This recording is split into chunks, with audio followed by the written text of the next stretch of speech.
What's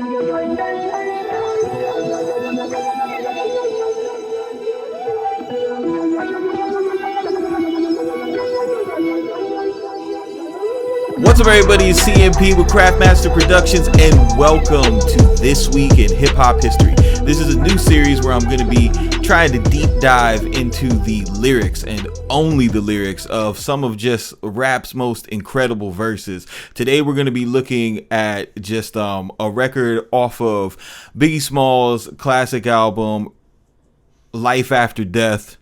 I don't know why I wanted to say Ready or Die. We're gonna be looking at a classic record off of Life After Death. This has a spicy title, so I'm just gonna call it Bleed. But y'all know what it is, man. So to give a little backstory as far as the climate of this record, so Life After Death was a double disc, which wasn't a common thing to do in hip hop or in the music industry, period. Back in 1997 when this came out, and this record actually came out. It was created all while Biggie was alive, but it was a posthumous release, and because of that, there was obviously his death was sensational, and there was just a lot of fanfare, and everybody wanted to see where he was gonna go next. Life After Death, the title of the album, speaks to what artists used to do. I mean, some artists still do it, but he started out his first album, it was called Ready to Die, and the concept behind Ready to Die was his whole experience in growing up in poverty, and pretty much the way that he felt was, my life is already this shitty, I'm okay with dying.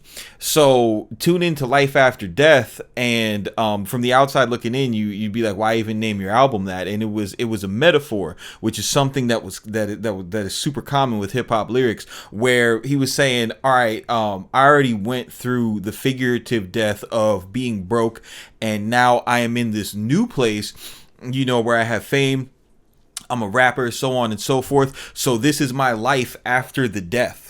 All right, so the death was him in poverty. This is his new story. Now, Big was one of the most prolific storytellers in hip hop history of all time, and he used.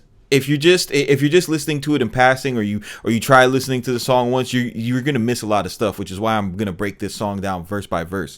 One of the most incredible things that he did was be able to tell a story and paint the characters. Like he was a rapper, but he would write these stories that had like characters that either evolved within the story, or he explained enough backstory that you could understand his motivations or their motivations. It wasn't this song is about a robbery, okay, and back then, when so much of rap was influenced by blockbuster action movies, and when you look, if you go back and on IMDb and you look at kind of the progression of action movies, the 90s was a special time because in the 70s and the 80s, special effects weren't all that. They were kind of cheesy and hokey. Once you got into the mid 90s, like that's when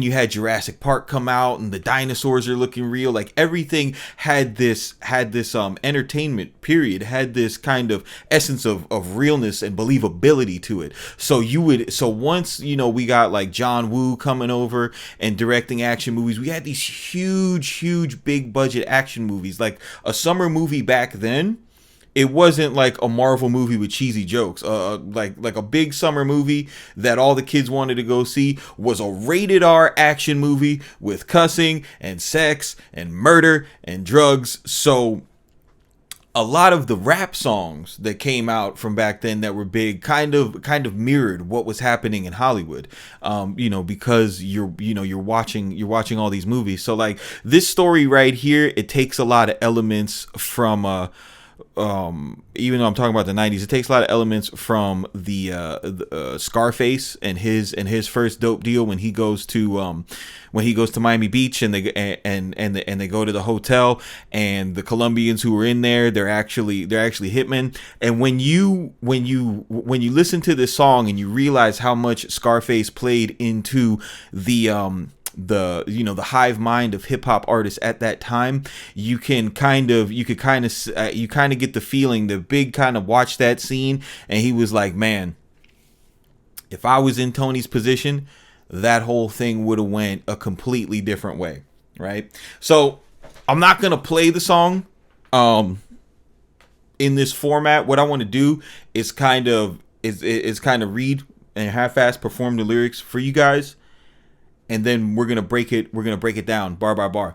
So today's agenda: got the suitcase up in the Centra. Go to room 112. Tell them Blanco sent you. You feeling strangers if no money exchanges. I got these kids in ranges that lead them boys brainless. All they told is stainless. You just remain as calm as possible. Make the deal go through. If not, here's 12 shots. We know how you do. Please make your killings clean. Slugs up in between. They eyes like true lies. Kill them and flee the scene. Just bring back the coke or the cream, or else your life is on the shelf. We mean this, Frank. These cats we fucking with put bombs in your mom's gas tank. Let's get this money, baby. They shady, we get shady. Dress up like ladies and burn them with dirty 380s. Then we come to kill our babies. That's all out. I got gats that blow the wall out. Clear them all out. Fuck the fallout. Word to stretch, I bet they pussy. The 7 digits push me. Fucking real. Here's the deal. I got 100 bricks, 14.5 a piece, enough to cop the 6, buy the house on the beach, supply the peeps with jeeps, brick a piece, capiche? Everybody getting cream, no one considered a leech. Think about it now, that's damn near 1.5. I kill them all, I'll be set for life. Frank, pay attention, these motherfuckers is henchmen, renegades. If you die, they still get paid. Extra probably. Fuck a robbery. I'm the boss. Promise you won't rob them. I promise. But of course, I had my fingers crossed. Now, the first thing that you have to pay attention to in this song, and Big did this a few times in his stories, was this isn't a rapper spitting a verse at you. What he's doing is he's giving you 2 characters, and you don't really, at first listen, you don't break it down, or you don't. It could be difficult to catch in the beginning. But at the end, where he says, I'm the boss, promise you won't rob him. And then the next bar is, but of course, I had my fingers crossed. That's how you know, oh, okay, there's 2 people. It's a rewind moment, right? You would go through a whole verse and then you're like, whoa, wait a minute. What did he mean? So we go back up to the top. And these bars up until let's see, you have today's agenda, got the suitcase up in the Centra, go to room 112, tell them Blanco sent you, feel the strangers, if no money exchanges, I got these kids in ranges. Remember that. To lead them boys brainless. All they told is stainless. You just remain as calm as possible. Make the deal go through. If not, here's 12 shots. We know how you do. Please make your killings clean. Slugs up in between. They eyes like true lies. Kill them and flee the scene. Just bring back the coke or the cream, or else your life is on the shelf. We mean this, Frank. Them cats we fucking with put bombs in your mom's gas tank. So these first, I think it's like 8 bars. This first part of the verse is not Big, or in the character he's playing in this song is his alias Frank White, which is a character from The King of New York, which he started calling himself the King of New York. King of New York was an awesome action movie starring Christopher Walken and Lawrence Fishburne. You guys should watch that. It's classic. But he's telling you this right here is his boss telling him. So he's being put onto a lick. Frank White is not the boss at this point. He's a worker. So he's telling him, like, listen, dude, you know what I'm saying? I got this all set up. You're my guy. I trust you. I want you to go to this hotel. Take the money. Similar to the Scarface line, right? Just take the money. Come back with the dope or the money. Kind of like in Scarface when Buddy's like, and Chico, if you don't have the money. So you could see the correlation. He's also letting them know, like, listen, if it gets crazy, here's the heat. Do what you got to do. If you have to shoot them, just make sure that you put them down. That's why he's saying, please make your killings clean, slugs up in between. They eyes like True Lies. True Lies, big summer action blockbuster movie starring Arnold Schwarzenegger during that era. So, again, you have the reference to the action movies. Kill him and flee the scene. Just bring back the coke or the cream, or else your life is on the shelf. We mean this, Frank. Them cats we fucking with put bombs in your mom's gas tank. So, in this first 8 bars, Biggs took the time to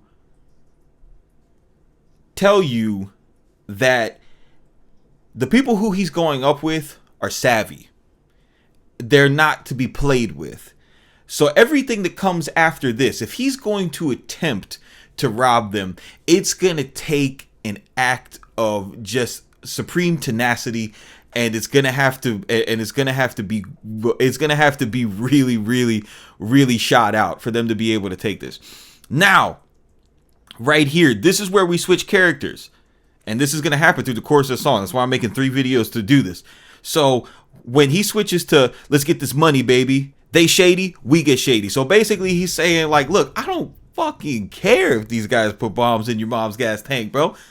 He's saying, we'll dress up like ladies and burn them with dirty 380s. That's the extent that he's willing to go. All right. They want to come at us.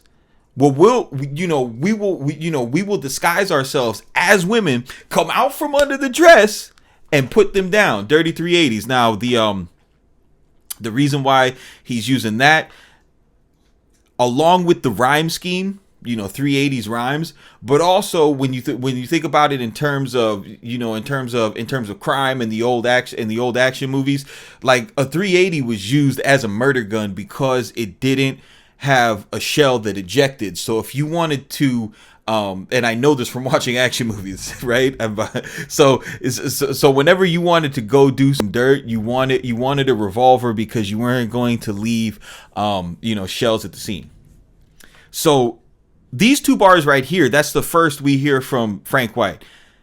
Instantly, the boss comes back in, trying to talk some sense into him, saying, then they come to kill our babies. That's all out.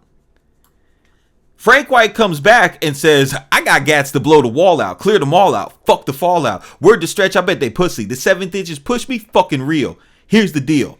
So right now he's getting ready to break down the advantages of why they should throw caution to the wind and no, let's not do a dope deal. Let's rob them. So he's saying, I got 100 bricks, 14.5 a piece, meaning 14,500. Selling 100 of those is going to get him enough money to cop the 6 and buy the house on the beach. Cop the 6 meaning the Mercedes S600. Which was at the time they only went up to the 500, and then there was an exclusive version of it which was the 600 that all the rappers were talking about at the time. Same thing as today, the Bentley truck, whatever.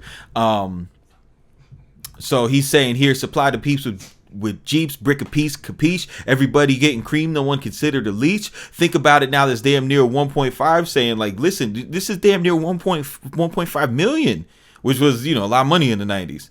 I'll kill them all. I'll be set for life. Now the boss comes back in, telling him, Frank, pay attention. Listen to me. This is not a joke. We do not want to perform this level of a robbery. Like, we're trying to do good business with these guys, and you're telling me about robbing them. So he's telling him, Frank, pay attention. These motherfuckers are henchmen, renegades. Okay, these are dangerous people. And if you think about it, his boss is an asshole for putting him in this situation anyway. If you die, they still get paid extra, probably. Fuck a robbery. I'm the boss. Promise you won't rob him. To which Frank replies, I promise. But of course, I had my fingers crossed. So, there is, when you listen to something like this in audio format and and I encourage you guys to go listen to the song now. Also, pay attention to the beat. See what Puffy did on the co-production. He was responsible for making a lot of this sound really cinematic, and there's this string progression that goes through it that kind of raises the tension as the verses progress. But this was just when this came out. There were very, very, very, very few people who were telling stories at this level. The only person who was really getting close to this was Nas, who released an album the previous year in 1996. That's when he did It Was Written, which had some amazing stories on them. Probably most notably, I Gave You Power, where he personifies himself as a handgun. But this right here, this first verse sets up for the type of feeling that we're going to be getting into with and if you pay and I feel like he wrote the first verse with his boss in mind, because in the next two verses we get introduced to two new characters. We have his homeboy who he's going to commit the act with, Arizona Ron from Tucson, and then there's Gloria from Astoria, who is the clerk at the hotel which they go rob, and her experience with Big is used as a device to give you more backstory on why Big and Arizona Rod are not worried about these henchmen. But before I let you go, I just want you to pay attention. This is and we're going to come back to this, but this guy right here, I got these kids in ranges to lead them boys brainless. This was something that Big did in a lot of his stories, where within the first few bars, he gives you a little foreshadowing, and this is a literary device. This is something that is done well in all forms of writing, movies, TV, and most notably classic literature. So he's setting you up for these guys. These guys in the range, they're gonna come back, and when they do, it's pretty good. It's pretty hilarious what happens to him. So yeah, this was the first verse breakdown of Bleed. I hope you guys enjoyed this series. Try not to murder me in the comments. This is the first video, working out the kinks of the format. If you guys have any suggestions, or if you want to see me do more songs, just hit the comment box below. I appreciate all you guys watching this channel. This is CMP with Craftmaster Productions. Keep it simple, don't be basic, and we will see you on the next one.